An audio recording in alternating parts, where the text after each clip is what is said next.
knowledge to agents for recruitment activities in US universities.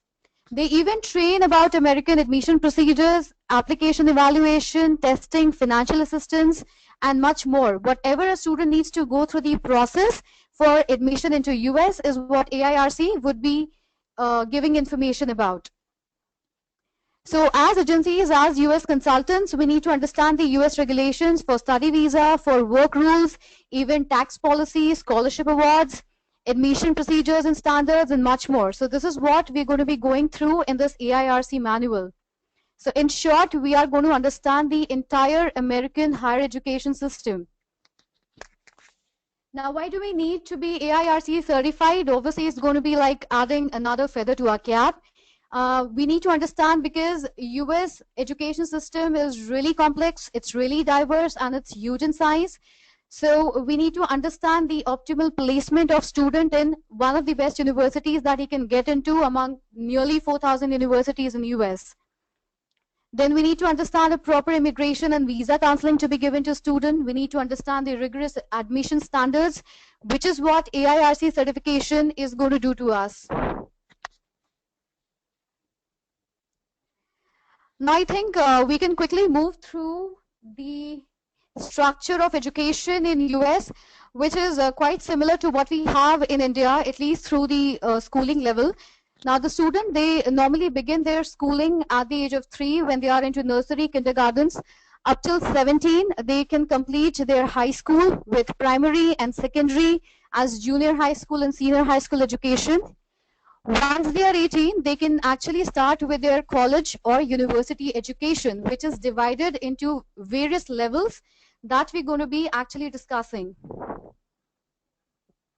I think this is quite easier to understand. In case there's something which is a matter of confusion, you can maybe just quickly write it down.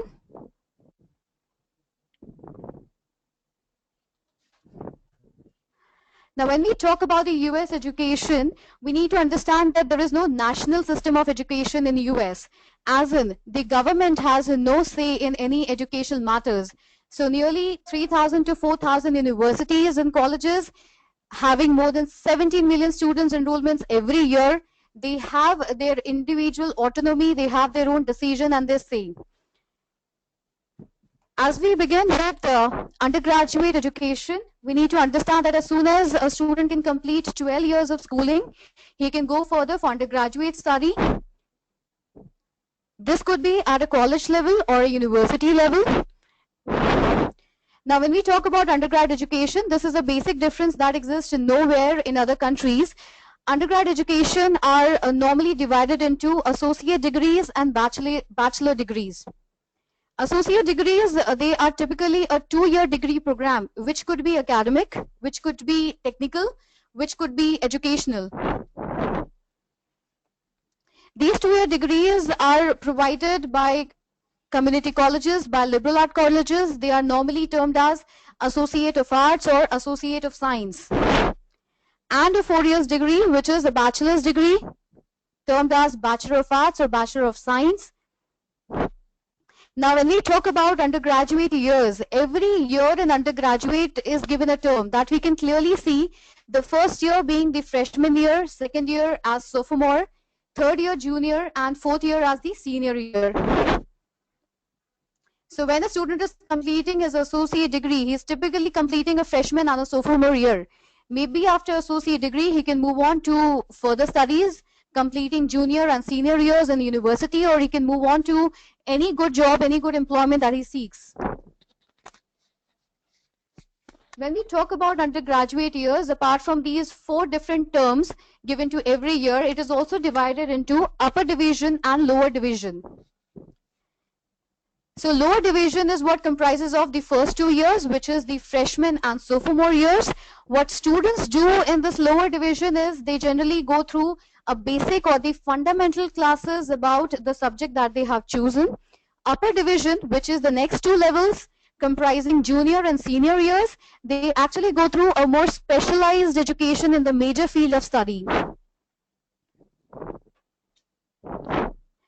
Now, whenever a student would complete undergraduate program of 4 years, he would be conferred upon the bachelor qualification. That could be Bachelor of Fine Arts, Bachelor of Social Work, Bachelor of Engineering, Bachelor of Science, Bachelor of Architecture, and much more. Now, there is a certain difference between a 3-year and a 4-year bachelor's degree that has always been debated upon.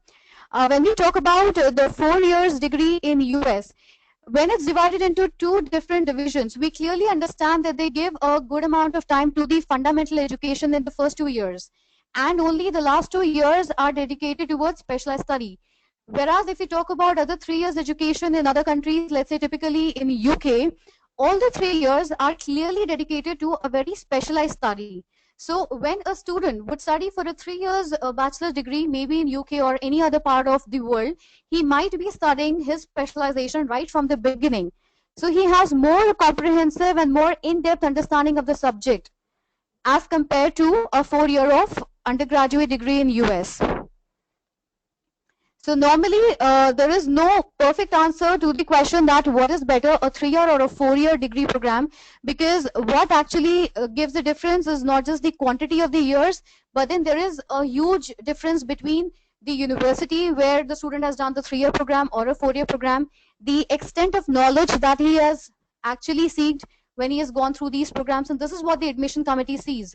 They don't see whether it's a 3-year or 4-year. They actually go through the entire profile and knowledge of the student that he has accumulated in either a 3-year or a 4-year.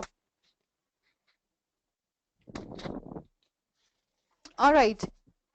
So now when we move towards graduate education, in US it is typically 1 year to 2 years of education that they need to do to secure a master's degree.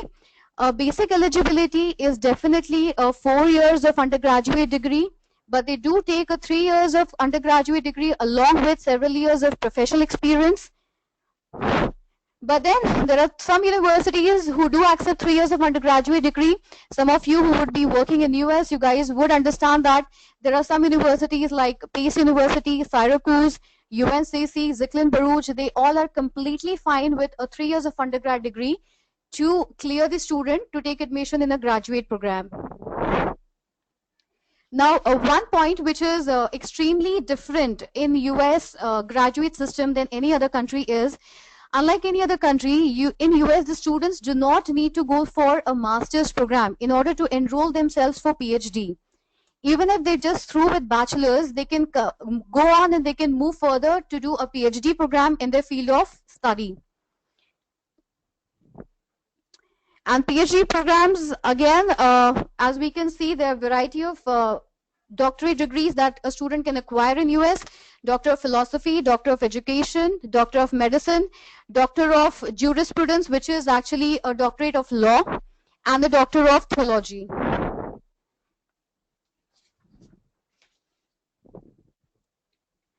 As we move further and take a look at governance, the biggest point as that's written in the first line is that American education system is largely centralized and autonomous to a large extent, which again means that the government does not have any say in how education is managed in any university or in any college. So they follow a system of local control, which says that the authorities who manage the education system is clearly within the university. Even if the university is funded by any government at a county level, district level, state level, or federal level, the government just can approve of being a part of financials of the university. They could never be a part of administration in the university. Now, institutes, as a part of governance, they are categorized largely as public universities, where they are supported by government only financially and not with any management. And there are private universities, which again, they are funded by some private organizations. Now, when we talk about categorizing universities as private or public, there is no relationship with the quality of education, that it is better in public or it's better in private. It is good throughout. But largely, when we see the top ranking institutes who claim to give the best education in US, they are all private. Now, when we talk about the management in the university, it's largely under the control of the president of the university, who gets elected by the board of directors. These board of directors have people who represent the university. These people, board of directors, have people who get elected by the government in case the government has sponsored that university. So the role of the entire management of the university could be to set the standards, to set the goals, to understand the overall budgeting, to understand the financials, and the entire another aspect of admissions, of grading, of curriculum, of teaching, and everything that is taken care of within the university by each department.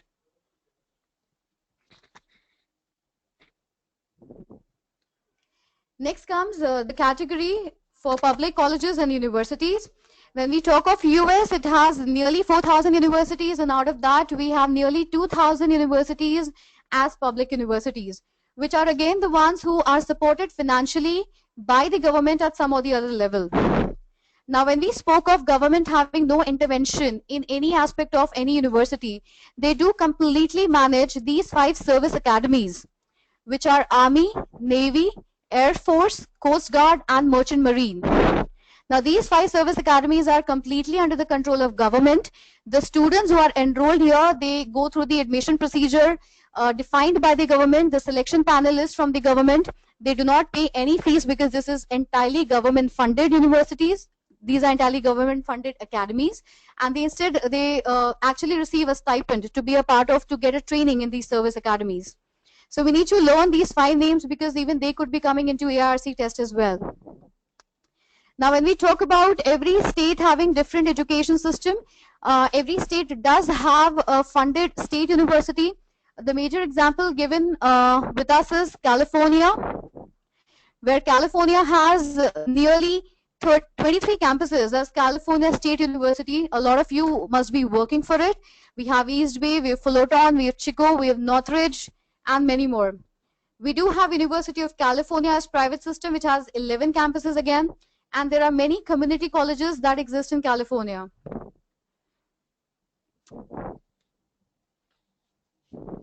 Now, there's also one thing that AIRC clearly explains it. Whenever you talk about the name of the university, you shouldn't get confused whether it's a public university or a private university or a college or a university just going by its name.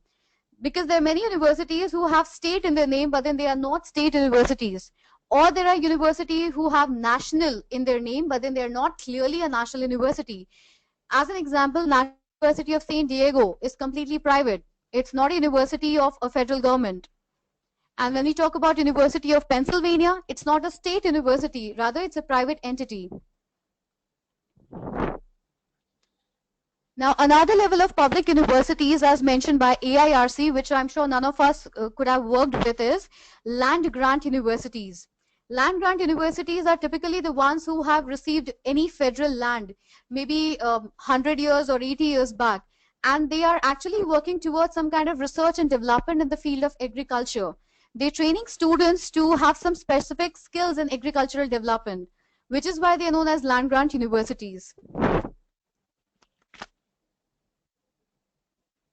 Now, when we talk about private college and universities, it's easily understandable that it's not owned or it's not managed by any government.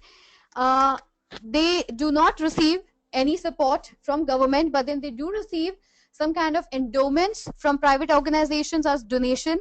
They do receive some kind of donation from religious groups. What is the difference between private and public university is? Private universities, they are less focused on research and they're more focused on teaching excellence. Whereas when we talk about public universities, they are more focused on research, because of which they get heavy donations from the state government, because state is really, the government is really always very interested to invest in areas where a lot of research and development is going on. So this is a huge difference between private and public universities. Private universities are further categorized as non-profit and for-profit university. Now that is a clearly understandable thing from the term as well, that for-profit universities, they are more inclined towards career and professions. Now, when we talk about college and university goals here, we can see that universities, as they are bigger in size, they have bigger budget available.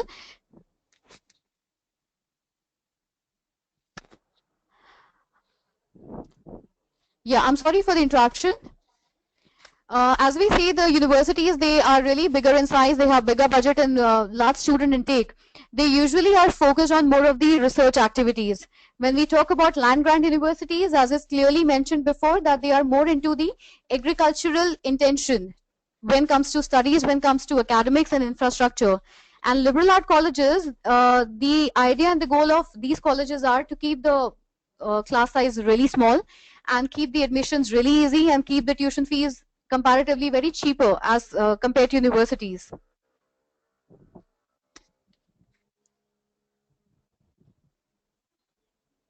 Now, when we talk about the academic calendar, as we all know, the major semester system that runs in any university is a two-semester system.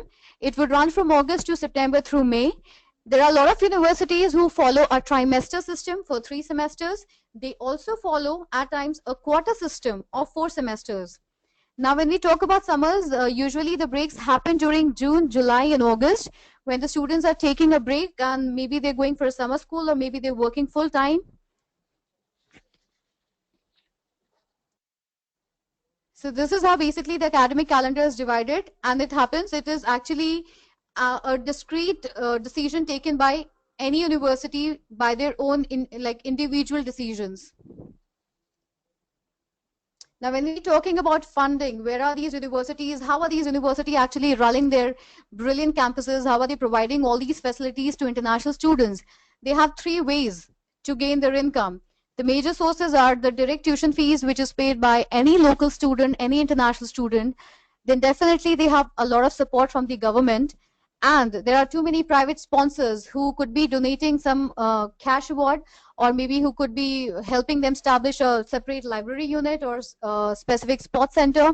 So these are the major areas how they get their funding. Now, when we talk about tuition fees, as we discussed earlier, the military academies are not a source of income for the government, as students are not paying anything at all. Apart from the tuition fees, the students usually also end up paying health insurance fees, there's parking fees, there's sports and club facilities. So these are also the other sources of income for the universities. With tuition fees, they have always clearly defined 2 categories: in-state tuition fees and out-of-the-state tuition fees. I'm sure a lot of you handling the US process must be knowing this. Now, obviously, the residents of the state who have been paying taxes, who have been contribute towards the income of the state, they would pay a lower fees in the public university, which is an in-state tuition fees. And all our students, as international students, they would be always paying out of the state tuition fees, as they have not contributed anything as taxes as the state income. The other two being government support and private donations are again self-explanatory. Government support is into majorly infrastructure or research projects. Private donations, they help with donations with respect to cash reward, with respect to any library, any athletic center.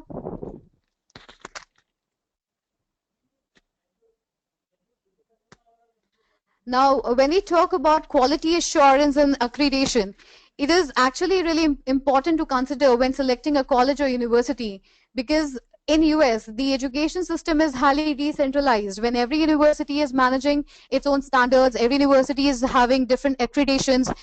Some are having 1-year courses, some are having 2-year courses. Students are likely to get confused as to which university is actually qualitatively providing a better training and which university is not. So when we talk about accreditation, there are 4 steps how the university gets accredited. There is a certain development of standards for universities that has to be met. And when the standards are met, the institutions or the departments themselves, they develop a self-study or a self-evaluation, whether they have met these standards or not themselves. When this happens, the next step is that the accrediting body, it does an external review process that helps determine how well institution is fulfilling the quality and the responsibility. Right? So if this accreditation outcome is positive, so they are accredited. If it is not, they could either go on a probation or they could go on a denial of the accreditation.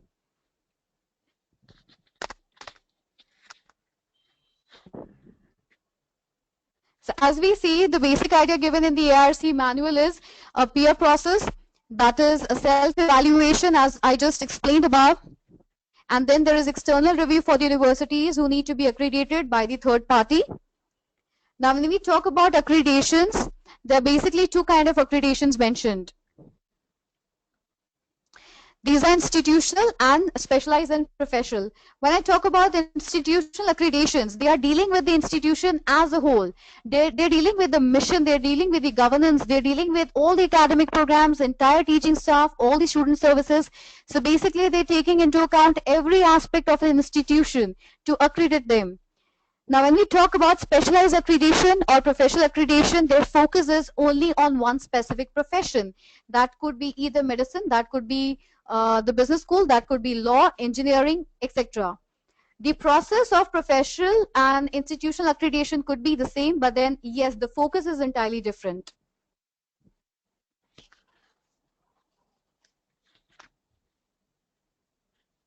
So this is the entire idea about accrediting the institutes. Now we can see the links here. So they're giving the list of the institutions which are actually accredited by US Department of Education as a recognized accrediting body. Now when we talk about American post-secondary education, now again, because there are too many universities, colleges, institutes, they have to be classified. They have to be categorized for better understanding as to which university stands where, which university is better, which one is smaller, which one is better for research. So a very famous classification is known as Carnegie classifications, which is actually a schema to categorize US higher education institutes comprehensively. This Carnegie classification, it was first developed in 1970 and it has been most recently updated in 2005. So it's been rigorously working since 40 years to further and further classify and categorize all these huge pool of 4,000 institutes in USA. The classifications here, they are nowhere connected to the ranking system of US. They're just classifying the universities according to the level of courses that they are providing to students. Now, these 5 classifications are really important. The first being doctorate granting university. Second being master's college and university. Then we have baccalaureate colleges who are providing undergraduate degrees. We've got associate colleges, again, which are providing associate of arts or associate of science degrees. Then there are other 2 which are special focus institutions or tribal colleges. Now, when we see these classifications, I would rather recommend that we need to clearly remember all these 6 classifications. The clear name, that it's doctorate granting university, it's a baccalaureate college, it's an associate college, it's a tribal college. We need to remember more of this. Now, in Carnegie classification, categorizing these universities, we always popularly hear of the term Ivy League. I think this is a league which a lot of students or almost every US applicant has been eyeing. And even we always hear from students and parents that they want to end up applying to Ivy Leagues only. Now, we need to understand what is this Ivy League. It's a consortium of 8 private institutes of higher education and who are mostly located in northeastern United States. All these 8 names of Ivy Leagues should be clearly rememberable by all the counselors. With Brown, Columbia, Cornell, Dartmouth, Princeton, Yale, Harvard, and University of Pennsylvania. There are many other universities which, again, we have been recalling as one of the highest ranking. For example, Stanford, for example, MIT, they are not among the part of Ivy Leagues, but then they clearly compete Ivy Leagues a lot. Now, when we talk about Ivy Leagues, they are really huge education universities. They have a huge student intake with the lowest acceptance rates in US. The next what we talk about is Little Ivies. Little Ivies, again, they are selective liberal arts colleges. And this is actually not an official term. They do not have any specific membership criteria. But then they are very selective, small liberal arts colleges, again, in the northeastern area of United States, who are really providing a qualitative education, who have really high admission standards, and who clearly train students as a level of Ivy League university. Among these little Ivies, which are nearly around 20 little Ivies, we need to remember at least 5 to 6 names in case it comes in the IRC test. So do try and remember some of these names. Now, followed by Little Ivies, we have Seven Sisters. They are very elite colleges, again in northeastern United States, and they are historically known as women colleges. Again, we need to remember these names. The important ones being Radcliffe and Vassar, which are no longer Ivy League colleges.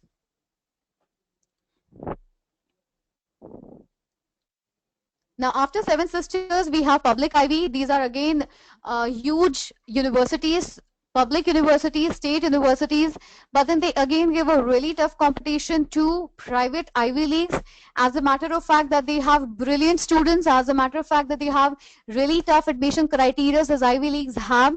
They have one of the best courses, and in some rankings, they do actually outnumber the Ivy Leagues as well. We have always seen that MIT stands as the first ranking for many programs, and it surpasses all the universities which are mentioned in Ivy Leagues. So even the public Ivy is really important to remember. Please remember as many names as you can.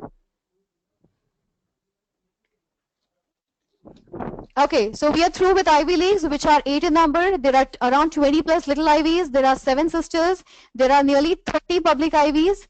And now what's complicating the picture more is actually athletic conferences. Now these athletic conferences are nothing again, but then they are consortium of universities who actually boast of not just academic excellence, but then they have brilliant sports excellence as well. Now there have been 3 divisions in the athletic conferences.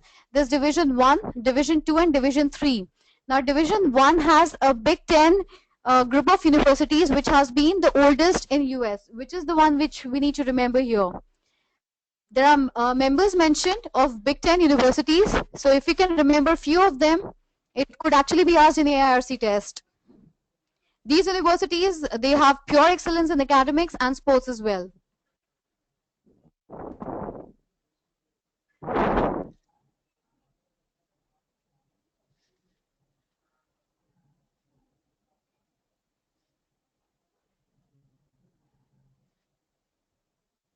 Okay, like I was saying that we always have been talking about MIT as being one of the top ranking university in many computer science, artificial intelligence and other programs, and even Caltech has been highly regarded for many courses, but then they are never a part of Ivy Leagues and nor they considered public Ivies, but then they hold a very strong place.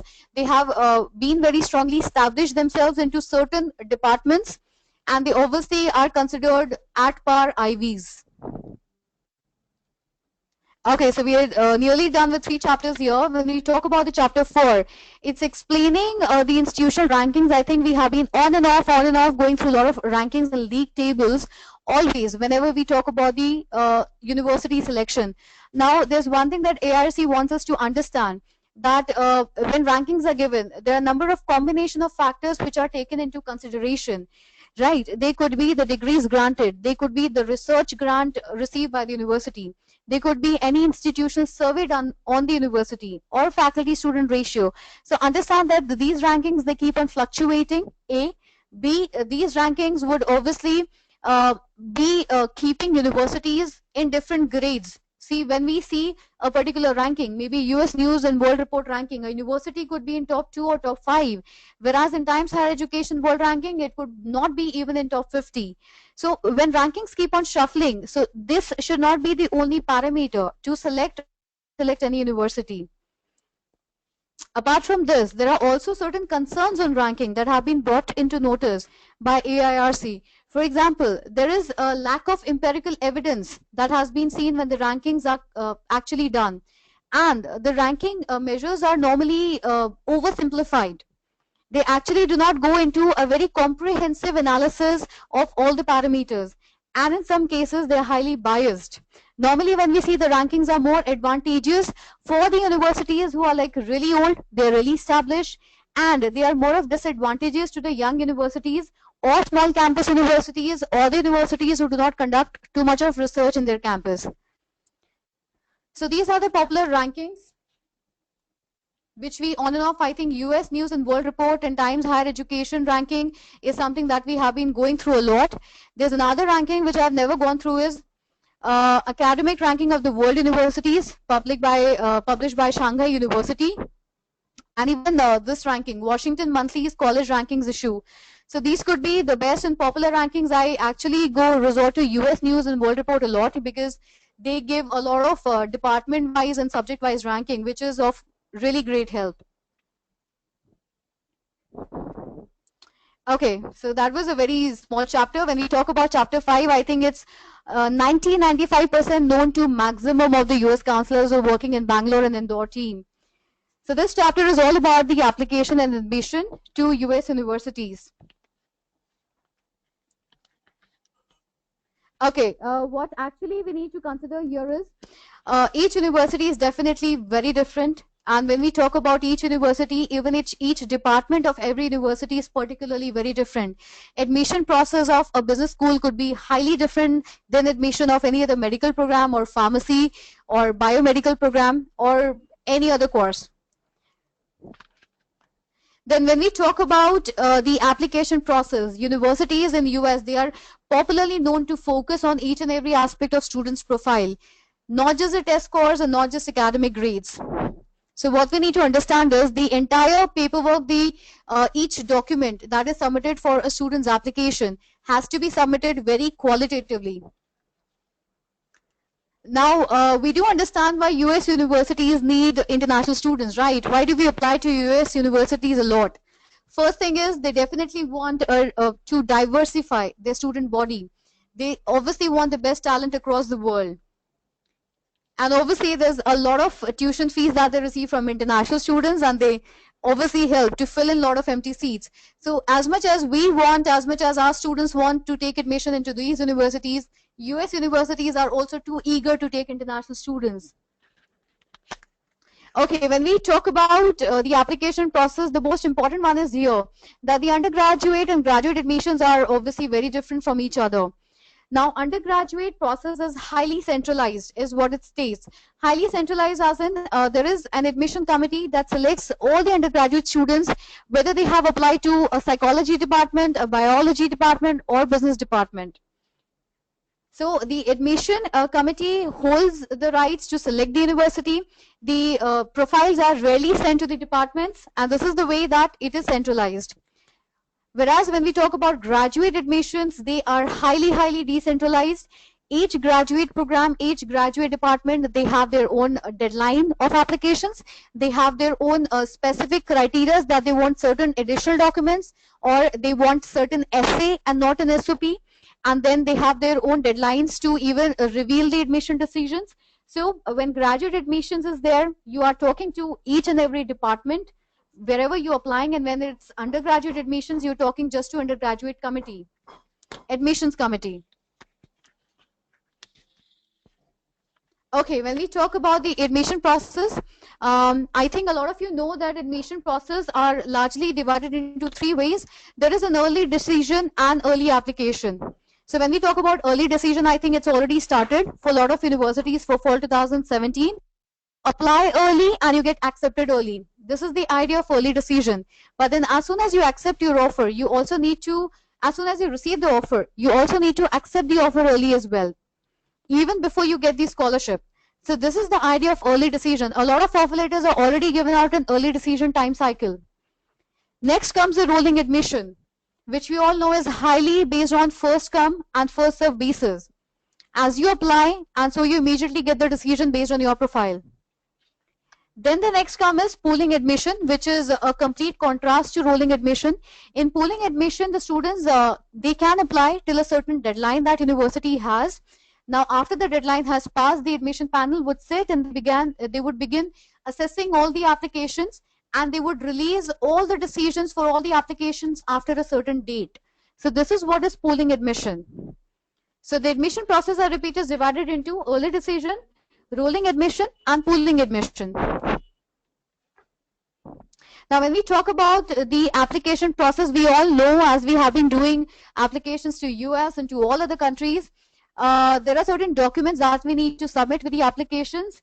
And with US, as we know that there is no standard answer as to what is the most important thing in the application process, we almost need to submit everything that a student has with relation to his course application. So there has to be an application form, online or paper-based, which is given with an application fee. So most universities, they have given us application fee waivers as well. There has to be original transcripts of the university. Now here, many of us know that the transcripts, they could be sealed transcripts as issued by the university, or they could be evaluated transcripts from the credential evaluation agencies as well. That we're going to be talking about later. Then we also have all the standardized scores. We all know that the university will not begin the assessment until and unless they have received at least the GRE or the SAT scores or GMAT scores. Then there has to be a written statement of purpose or essay. Now there are many universities who ask for an SOP, but then there are many others who ask for an essay. So we need to clearly see the instructions of the applications for each university, whether they're asking for an essay or an SOP. And mostly undergraduate universities ask for an essay. And then we have reference letters, which could be sent mostly, I think 70 to 80% of cases, reference letters are sent online. There are very rare cases where universities are asking for a mail, a hard copy mail of reference letters. And generally, US universities are asking for 3 reference letters, unlike all other countries. Now, when we talk about important considerations in the admission process, see, we know that the universities in the US, they are seeking the right fit. The admissions in these universities, they are highly competitive, is what we know all the time. There is no auto admission process, as in, now when we know that in many universities in Australia, in UK, they have some basic application criteria.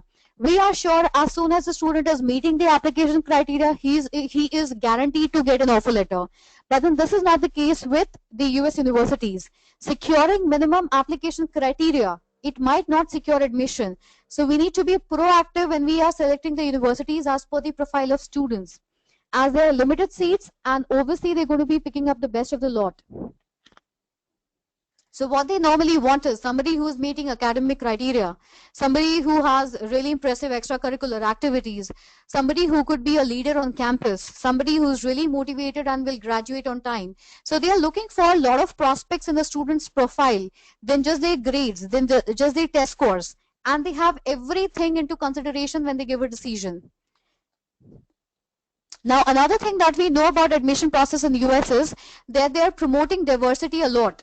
They need people from different age groups, having different kind of work experience. They could be freshers, or they could be holding professional experience of 10 years in a classroom. They could be men and women at different percentage. They could have different level of achievements. They could have different skills in sports and arts and leadership. They could have different ethnic background. So what they want is, they want a class to have a diversity of different people. So there's a lot of mutual learning happening with students from each other.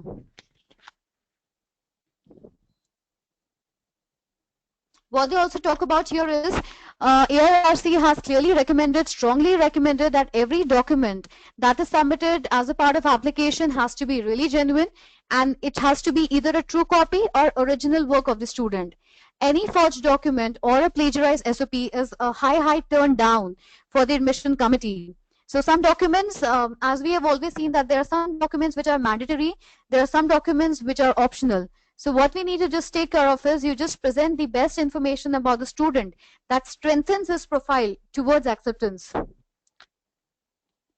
There's another thing that we might not have paid attention to is United States law. They require admission decisions to be made within United States. We have actually seen there are a lot many universities who have their offices, maybe there are Asia headquarters or something in India. So at times we have been receiving our admission decisions or our profile evaluations from their Indian offices. But then this never happens with United America. All the universities, the admission committee is the only panel that would give us the decision.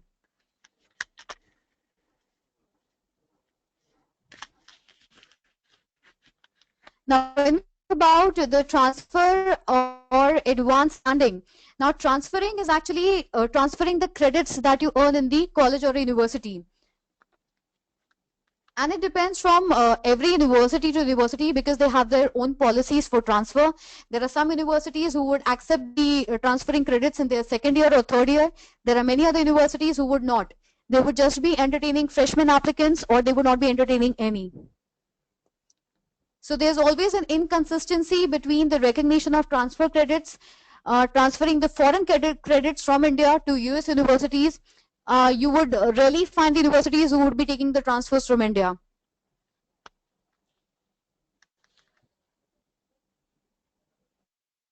Now, when we talk about advanced standing, that is mentioned along with the transferring credit system, it's actually a process where a secondary level education will qualify for a semester or a year's credit. Normally, a secondary schooling of education from India will actually not go for an advanced standing, but an education like international baccalaureate or advanced placements or A levels in UK, they stand a chance for advanced standing at their undergraduation level. Now, this is one of the easiest topic to discuss. I think I'd rather not discuss, but then just to cover it up as a formality too, English proficiency is one of the strong requirements coming from international students, as we belong to a country where English is not a first language. And mostly we see that TOEFL is one of the most popular exams taken up by the student who is going to US, along with the GRE or GMAT or SAT examinations. As this manual mentions that some schools, about 50%, they have started accepting IELTS. While on the recent update, I think there are nearly 80 to 90% institutions and universities who are accepting IELTS. STEP, this is a test that is a Japanese test, and obviously even we have not actually come across for any rare university who have been accepting this, but then this is another test that we can go for in case student wants to give.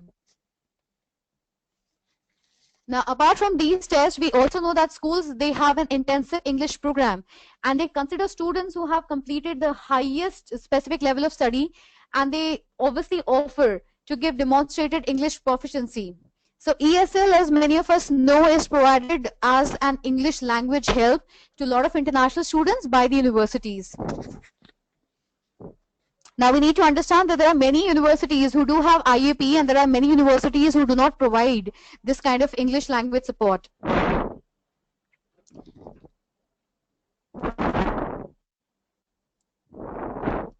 Okay, when we talk about the transcripts and credential evaluation, we know that the transcripts have to be either original or they need to be English translated transcripts, which are sent in the sealed envelopes as issued by the university of the student. However, we do understand that the students who we apply for, they are obviously all international students for US universities.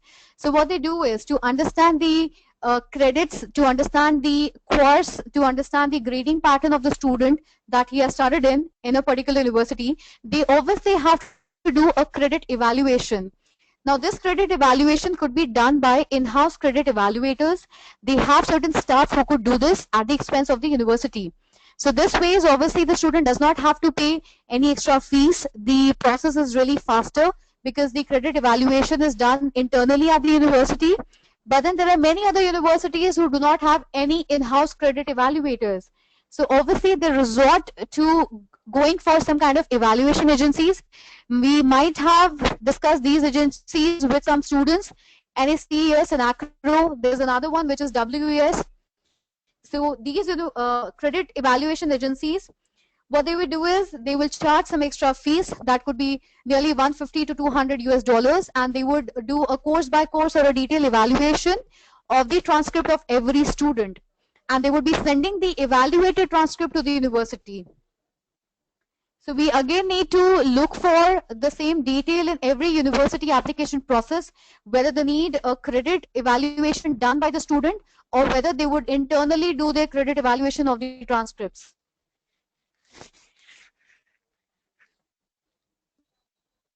Now, standardized test, as we all have been always going through, I think most of us, we know all the names here. We have the SAT aptitude test and ACT test, which is for the undergraduate level. SAT also has SAT 1 and SAT 2. SAT 1 is a general SAT test, and SAT 2 is actually a subject test, which is normally taken by top-ranking universities, especially Ivy Leagues. They would want a SAT, a subject 2 test, to be taken by the student who are applying to some ambitious universities.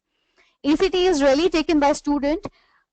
Now, SAT actually consists of critical reading, math, and writing skills, and it is really necessary for admissions and scholarship process in undergraduate courses. Same is the case with ACT. ACT is a really good substitute of SAT, but then here we have never been having students who have come up to us with ACT scores. Now the rest examinations mentioned are standardized tests for postgraduate studies, popularly GRE as a graduate record examination, which is organized by ETS. It's always taken for all the MS examinations for technical education. GMAT has been previously taken majorly for business and MBA programs, but then as of now we see that there is no exclusivity maintained. Business programs are as much accepting GRE as they are accepting GMAT. Then there is LSAT, which is a law school admission test for post-graduation in law education. Then we have medical college admission test, which is needed if somebody is looking forward to study course in US. Now, as we know that medical admissions are really very difficult in USA, especially students can never get admitted directly for MBBS degrees. They need to first go for a bachelor's into a relevant field. Maybe they're doing bachelor's into some kind of biomedical studies. They're doing bachelor's in biology or something, and then they can go for MBBS, which is next to impossible for an international student. Same is the case of MD. Obviously, it's very challenging. It is a very rigorous process, and obviously MCAT and LSAT examination, the preparation is not available here with us. So we find very rare students who would take up MCAT and LSAT as an international student to go and study law and MD in US.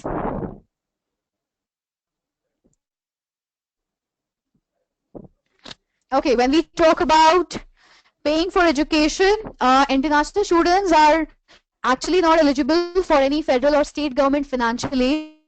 So they have to pay as per obviously their education loan, as per their sponsors, how they can fund them, and we can even look for some kind of good scholarship for these students. So this is going to be largely our work. Now, before we actually go to the next level, which is, okay, before we go here, there are I think 2 or 3 things which have been missed in this ARC manual. They have not spoken about the intakes, which few of us don't know. The major intake for US are fall, which is August and September. There are some universities who have intakes in Jan, which is a winter intake, and we see very rare programs coming up in the month of March or June. And we would always see mostly postgraduate programs. In many universities, they are only available for a September intake, which is known as a fall intake in US.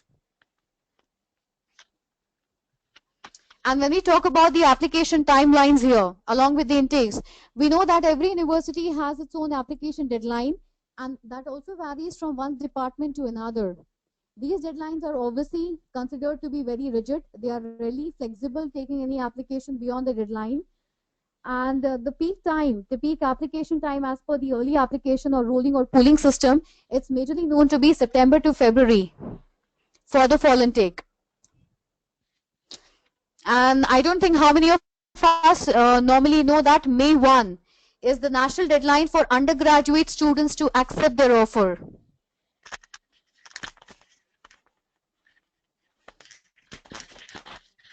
Now, when we talk about academic integrity, seriously, it is very difficult to make Indian students understand how important this idea of integrity is for US university. Plagiarism is a term that we have been time and again discussing with students, that they do not need to actually resort to such activities of cheating, such activities of presenting the idea, presenting any work, any content, any written material into projects, into assignments, without actually giving the source of the information. So when we resort to such ideas, plagiarism is considered a very serious offense in these universities.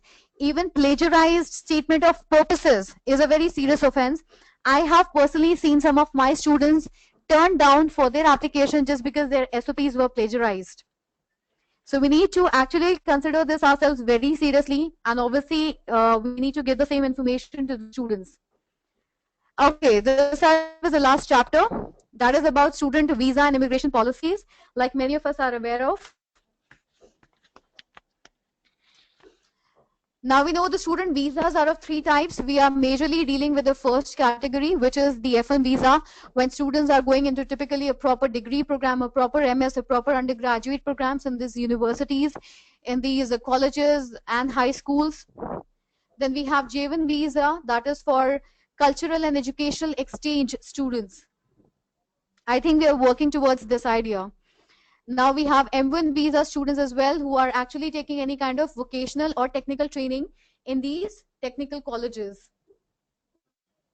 Now, when we talk about the first step to move towards a final visa process, we all know that in order to have an I-20 or a DS-2019 issued by the university, we need to confirm the university of the financial solvency of our student. We need to send our financial certificate, maybe the bank certificate, the bank statement, along with the affidavit of the support that ensures the university that the student will be able to bear the necessary expenses of living and tuition fees while he is there in US to study with them. So we need to ensure that the student is actually fully financed, not just for the first year, but then we also need to take into account that he would be able to finance himself for the rest years of his study as well. So this is about the financial certification and I-20 issuance. Now, when we talk about SEVIS, this is a really key part of an international student going to US. SEVIS is Student Exchange and Visitor Information System. Now, what is SEVIS? This is actually a database which is used by DHS as Department of Homeland Security to track and monitor the activities of students and exchange visitors. So every student who has a valid I-20 who wants to apply for his student visa, he first, as a first step, needs to pay his SEVIS fees, which is $200 as paid by F1 and M1 students, and it is $180 as paid by J1 exchange visitors. Now, SEVIS is largely a one-time payment for one I-20, and it is valid for 12 months from the date it is paid. So any student who applies visa again and again, in case he has a visa denial, he never needs to pay a SEVIS fee unless he's not changing the I-20. Now, when do we not require the SEVIS fees? Any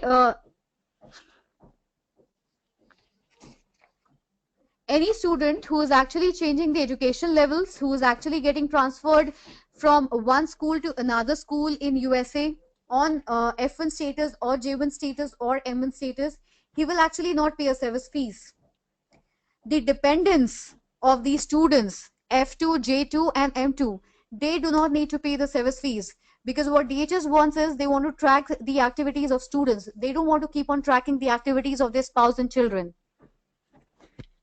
Now, students who have actually been absent from their course of study, from their university, from United States for less than 5 months, they do not need to pay SEVIS fees again when they want to continue their studies.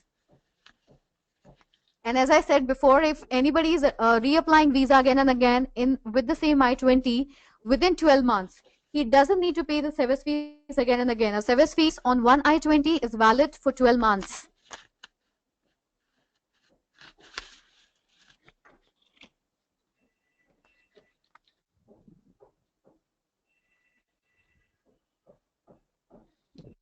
Now we also need to talk about who will actually pay the SEVIS fees. Any student, of course, who is applying an initial visa on F1 or M1 or J1 status, he would be paying the SEVIS fee. Any student who has discontinued his studies, who has been out of his student status, absent from United States of America for a period of more than 5 months, whenever he wants to come back, whenever he wants to start his studies again, he will be needing to pay a SEVIS fees again. Any student who is actually seeking a change from the status of F1 or J1 or M1, he would pay a SEVIS fees. And obviously, any student who's applying visa for the first time, he would definitely pay his SEVIS fees.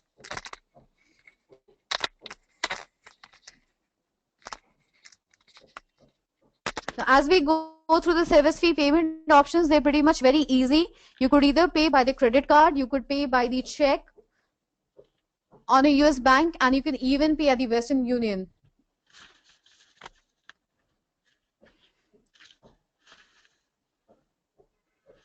SEVIS fees, at any point of time, it cannot be paid directly at the US consulate or the port of entry or USCIS service center, except in China and India. And usually we see our students, they have been paying SEVIS fee through credit cards. So in case any student who is relying on the electronic verification of the SEVIS fees, he or she must pay the service fees at least 3 business days prior to the verification is needed, because a service fee verification or a service fee receipt is one of an important document which is taken as a part of visa application.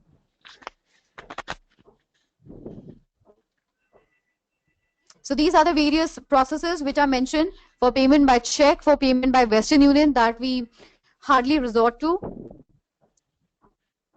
This is obviously the least preferred method. I would never recommend a student to pay by this, because this is going to be the longest process. Payment made by third party again is what we have never done, because third party could be actually the school or the sponsor, in case the university or the program sponsors actually willing to do so, or any friends or any families or any other people who on behalf of the student can pay the service fees. So this is again a third party payment is something that we rarely recommend any student.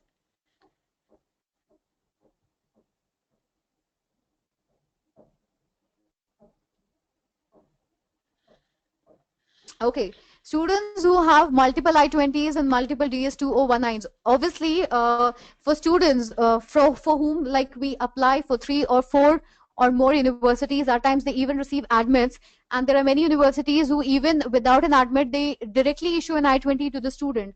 So any student who has multiple I-20, every I-20 first of all will have a different service ID.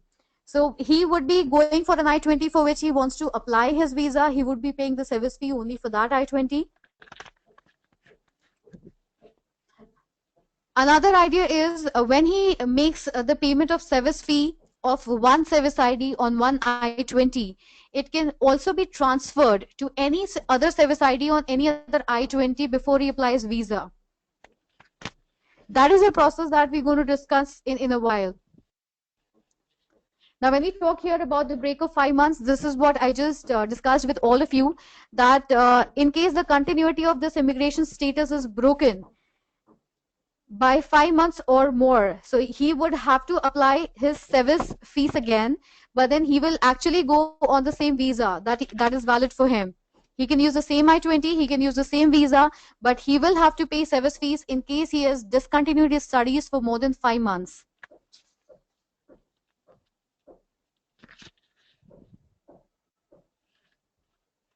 Now, citizens of Canada and Bermuda, they are exempted from the visa requirement. They do need $160. They do need to apply for visa separately, but then they still need to maintain the rule of paying the service fees, because they still be somewhat international student and will need to be monitored and tracked. So transferring the service fee for different service ID number is what I was just speaking about. A student can move his service fee from one service ID to another, and only a student can request that.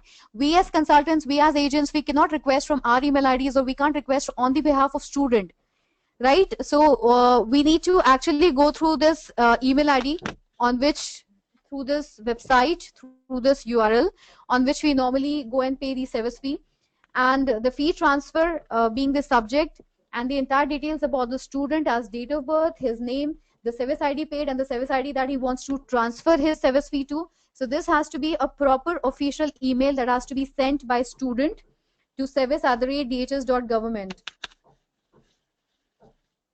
Now, once we transfer this request, we obviously cannot sit and we cannot realize that this is going to be transferred. This could be approved at the discretion, at the consent of DHS. And as soon as the approval is given that the service fee is transferred, the student will receive a new payment receipt or the new service ID that he can keep in his visa application. And at any given point of time, we are aware that none of the service fees and visa fees are refundable to any student. Whether the visa is denied, whether he changes his visa date or anything happens, any decision that student takes, the service fees once paid is paid.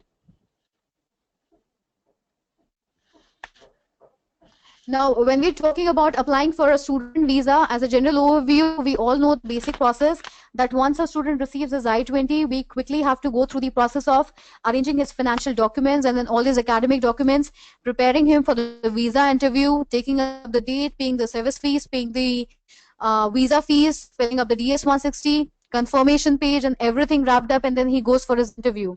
What we need to understand is we largely have to recommend students that they apply within their own country of citizenship, because any visa application to US made outside of his country of citizenship is going to be a very complicated visa process. So what we need to understand is whenever a student applies for a study visa, he has to definitely qualify for the program. He need to have adequate financials. He obviously need to have academic and professional objective, and obviously a very appropriate objective, right? Not like a very decent one that I like this subject, so I'm going for it. He needs to have a very strong focus on doing the study, a strong purpose of doing that study. He needs to be really confident about his choice of university. Beyond the ranking, a student should know a lot many details, lot many aspects about his university. What is the course good about? What are the kind of alumni that the university has given for that course? He needs to maybe go through the list of faculties that would be teaching this course, what modules he would be learning. So that way he is very strong about why he has chosen that university. He has to definitely have some kind of paperwork who say that he has very strong ties, he is very well established in his home country. And in case he has any close relative, any sibling who has studied in USA, who is now settled in the USA, so the student should have a clear idea of their current status. What are those people doing right now?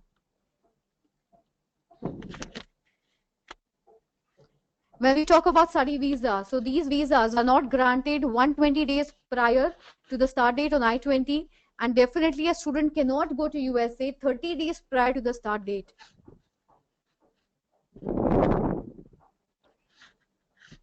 Okay, when we talk about security clearances, there are two categories where students would need security clearance. The first category is being the critical field list. There are many field of studies which are obviously high on demand by the terrorist groups, because they are nuclear technology, they are rocket systems. When they're talking about navigation and flight control, chemical, biotechnology, biomedical engineering, material technology, information security, these are very critical fields. These are very crucial, and students, they definitely need to have a very right, very genuine intentions to go through this field of studies, and they need to have a right purpose beyond their education in these studies. What are they going to make out of it? What would they do if they want to learn nuclear technology? Why a student wants to learn robotics is what they would clearly and they would see and they would analyze very deeply. Now, apart from these critical lists, definitely there are 16 subjects. If you can't remember all of them, try and remember maximum of these subjects. And as we all know that US has always been petrified by terrorist activities. So there are these 4 countries who have been very popular as sponsors of terrorism. So these countries' students, they have to go through a lot of rigorous security check before they enter into the United States as a student. Visa application forms is again one of the easiest topics. You have been filling up DS-160 a lot, and I think now you guys have by-hearted it. So this is an only online application form that a student has to fill. There is no offline, there is no paper-based application at all. And this DS-160 as an application form never goes into any student visa application. Only the barcode, the confirmation page of DS-160 is the one that has to be attached to the study visa application. Now, when we talk about the visa interview, all the documents that have been sent to university as a part of application procedure, apart from SOP and LOR, for example, the test scores, proof of English proficiency, proof of financial support given to the university as well. Then we talk about passport, photographs, service fee payment proof, visa fee payment proof, application forms, I-20 admission letter. All these, they form the basic and the mandatory part of the visa application file. Obviously, there's a lot to talk more in depth about financial support. There is more in depth with the evidence of ties, but then this is the basic that as of now we need to know as a training. Now, when we talk about typical student visa questions, the main thing that we all need to keep in mind is that any student could be a potential immigrant for US.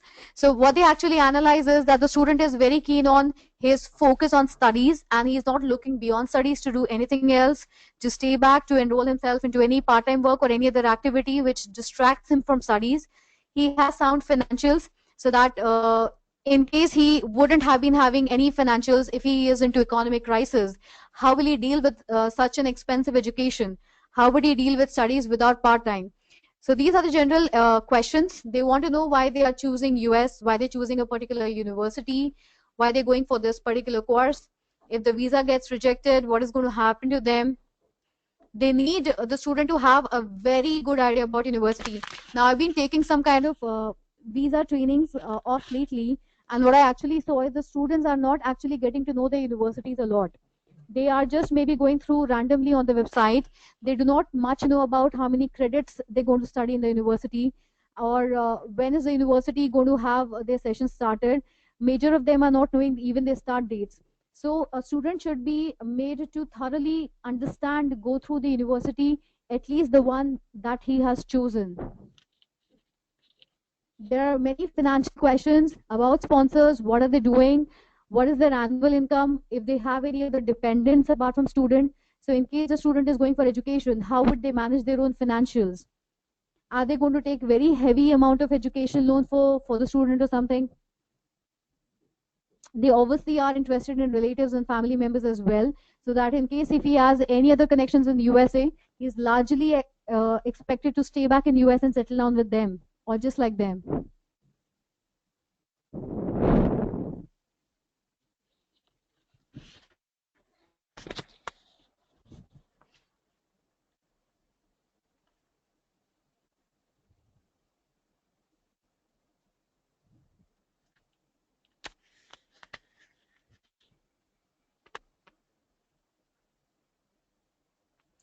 Okay, why I'm skipping these topics are because these topics haven't been asked in ARC testings at all. So in case you want to go through it, these are like very basic ideas about the topics, the medical conditions and the academic difficulties for academic students. So just go through it quickly. In case you have any doubts, you can ask. Otherwise, generally what is being asked in the ARC test is something which is very factual. So these actually paragraphs do not have any specific facts to be asked about. So I'm just skipping them for as of now. So when we talk about completion of a course for F1 students, they normally entitled to complete their entire course within the duration what is given in I-20, and they only have to enroll for their courses that needs to be completed to achieve their degree and their masters. Now coming towards the employment part of the student visas, when we talk about the F1 student employment, we always know that the student has liberty to work on campus, he has liberty to work off campus, and he is also liberty to go through a practical training. So basically it's categorized as on campus, which is available for 20 hours when per week as the sessions are going on. It is also available 40 hours per week when the sessions are on off. So when he has holidays, he can work more as a full-time worker. We also know that off-campus is not available during the first academic year. When he's maintaining his F1 student status for the first year, he's entitled to work on campus. He can work off-campus only with permission that he can seek from DHS. When we talk about practical training, as very popularly known, the practical training is categorized into CPT, which is curriculum practical training, and OPT as optional practical training. Now, practical training is available to all the F1 students who are attending a full-time program for at least 9 consecutive months, as is written. There are many students who are going for English language programs. They are not eligible for these practical trainings. Now, when we talk about CPT, we know CPT, as the name suggests, being a curriculum practical training. This is a part of the established curriculum. And they could go with their training as a part-time training or a full-time training. So CPT could be either taken as full-time or a part-time by students. The sponsors where they work with, they generally have an agreement with their university for that practical training. And this is definitely not an optional one, as it's a part of curriculum, so it has to be a mandatory exercise done by every other full-time student enrolled in that program. When a student goes for a practical training, so how is their activity getting controlled or getting monitored by DHS through SEVIS? So when they enroll into practical training, the DSO of the university, which is designated school official, he completes the employment authorization in his SEVIS. So this is how the DHS can even know that the student is going through a CPT. All a student needs actually for a practical training, as a curriculum practical training, is just a valid passport. He just needs a valid I-20 and I-94 card. They do not need any authorization separately from DHS as they need for off-campus work. And there are many students who go for a CPT for 6 months. There are many students who go for a CPT of 1 year or beyond. So any student who is taking more than 1 year of practical, they would not be provided optional practical training.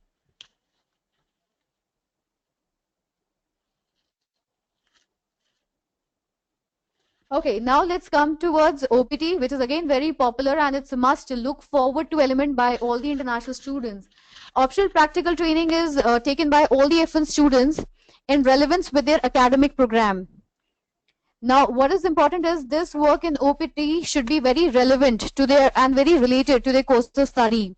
As we all know that there's 1 year of OPT which is available to all the students who are studying in the F1 status program. However, there is 17 months extra which is available to STEM designated courses, which is science, technology, engineering, and mathematics. So 17 months plus 1 year, as in 12 months, or totality.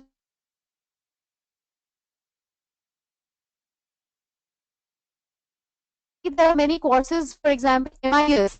There are many MIS courses in certain universities which are STEM certified. There are many MIS in other universities which are not. So again, you need to be very clearly checking out the course page as it clearly states whether this is STEM accredited course or it is not.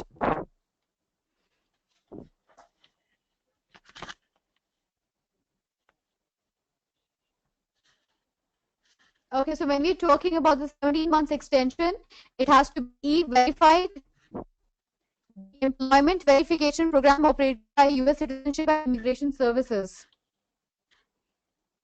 So wherever they're doing a 17 months extension training, when they're working with an employer, this employer must be e-verified by this verification program conducted by US Citizenship and Immigration Services.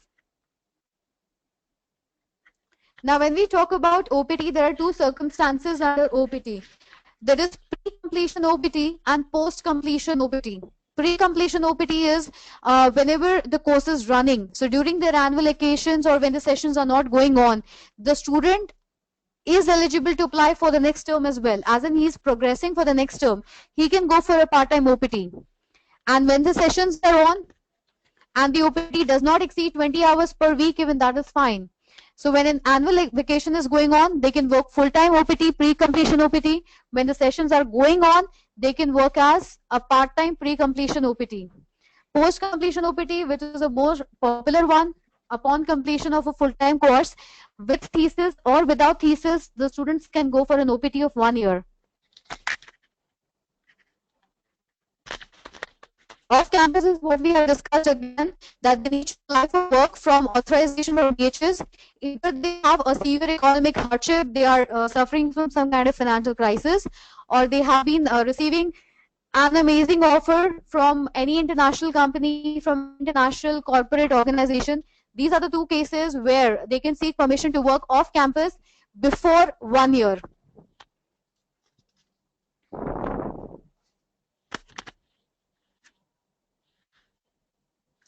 Now, when we talk about J-1 student employment, now J-1 students are exchange student visitors. They can go for an on-campus work, off-campus work, or academic training. So on-campus work could be related or not related to the study. They are working on the premises of the university, but then it does not necessarily be working for the university. When we talk about off-campus again, so even they need to seek permission from this. That can be authorized by the responsible officer. In case they have again any financial issues, any economic issues, they can be working on off-campus as well. When we talk about academic training, that is available up to 18 months. And they need to apply and have a job offer before their study period ends, as mentioned on their DS 2019.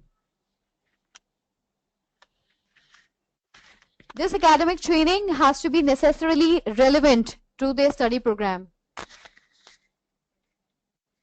So when we talk about the program extension, In case the student is unable to complete the program as mentioned on their I-20 or DS-2019, they need to apply for an extension, and F1 and J1 students can apply for that, and this is done by their designated school officials. DHS is usually going to grant this extension in case there is no personal need or there's no specific personal excuse to take any extension. They need to have very genuine grounds to seek for this program extension. Okay, when we talk about changing the academic program or changing the degree level, this is when we need a new I-20. So we need a new I-20 when a student is taking any transfer from one university to another university, or student is changing the entire course, as in he was studying into chemistry, he couldn't handle it, he went into marketing, he is going to need another I-20. If he was studying in bachelor's, he completed, he's going to master's, he is going to need another new I-20. When we talk about transfer regulations, when a student is taking a transfer from one university to another university, when he talks about his current university, he informs that I'm going to take a transfer. This university has a release date which is feeded in his service records. As soon as this is done, the new university can issue an I-20 to the student for his transfer.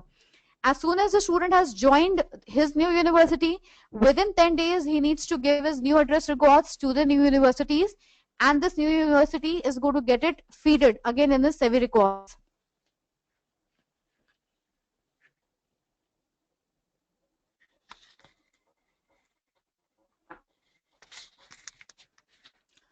Now, when we talk about the dependence of F1, J1, and M1, again, for various reasons, we have been seeing that we rarely see any dependence of F1, J1, and M1 accompanying them during the course of their full-time study.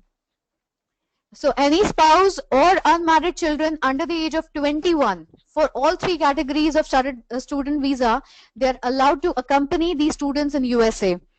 It has to be spouse, the child has to be under 21, and the child has to be unmarried. We know the categories, they are called as F2 visa, M2 visa, and J2 visa. Now, when we seek an I-20, when we seek a DS-2019 for student visa, we seek a similar unique I-20 and a unique DS-2019 for the dependents as well. They receive their own I-20s to apply their dependent visas, and this is issued by the student's respective university. We know that F2 and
Sorry for the inconvenience due to the power cut in Indore office, so it's been left out incomplete. So tomorrow we're gonna continue from the place where Vibhuti has left.